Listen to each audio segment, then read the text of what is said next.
نسل جدید سینمای 8 بعدی که مغزت رو حسابی منفجر میکنه.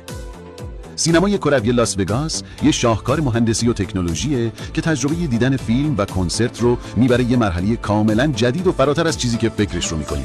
این گنبد بزرگ با صفحه نمایش LED 16K به مساحت حدود 160,000 فوت مربع پوشیده شده از بیش از 64,000 پنل LED که تصاویر رو با وضوحی باور نکردنی روی سطح کروی خودش نشون میده.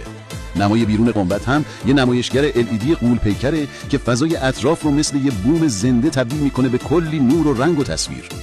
صدای سالن هم فوق‌العاده است. بیش از 160,000 بلندگو داره که صدا رو دقیقاً از همون جایی که باید بشنوی میفرستن، طوری که حس میکنی توی صحنه هستی.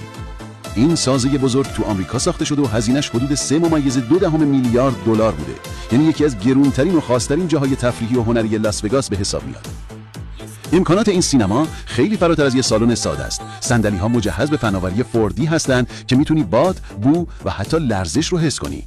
برنامه‌های کنسرت و نمایش‌هاش هم از بهترین‌های دنیا هستند و تماشاگر رو کامل غرق توی دنیای چند حسی می‌کنن.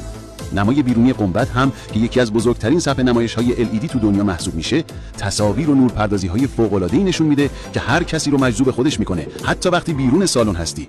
این سالن فقط یه جای سرگرمی نیست، بلکه یه مرکز نوآوری تو حوزه فناوری و هنر محسوب میشه و قرار میزبان رویدادهای بزرگ فناوری هم باشه.